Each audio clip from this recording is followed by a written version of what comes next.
ഒരു self doubt ഉണ്ടായിരുന്നു. അപ്പോൾ നമ്മളെ കൊണ്ട് പറ്റുമോ, ജസ്റ്റ് ബിഗിനേഴ്സ് ആണ്, അപ്പോൾ ഇതിന് മുന്നോട്ട് പോവോ. അതായത് ഏത് പ്രശ്നങ്ങൾ എന്തെങ്കിലും നല്ല അഡ്ജസ്റ്റ് ചെയ്യാൻ പറ്റുന്ന ഒരു ടീം, അങ്ങനത്തെ ഒരു ടീമാണ് ഇത്. നമ്മുടെ ഓരോ മെമ്പറിന്റെ എഫേർട്ടാണ് ഈ സ്പേസ് നമുക്ക് അച്ചീവ് ചെയ്യാൻ പറ്റിയത്. 1.5 മാസം കൊണ്ട് നമ്മൾ ഒരിക്കലും എക്സ്പെക്ട് ചെയ്തില്ല. നമ്മുടെ ഒരു വർഷത്തെ പ്ലാനിലായിരുന്നു ശരിക്കും ഒരു ഓഫീസ് സ്പേസ് നടന്നത്.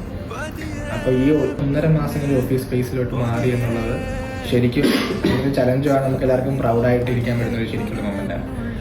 ടൈം എല്ലാവരും കൂടി ഒരുമിച്ച് നിൽക്കാമെന്നൊരു ടൈമിന് വേണ്ടി ജസ്റ്റ് തുടങ്ങിയതാണ്.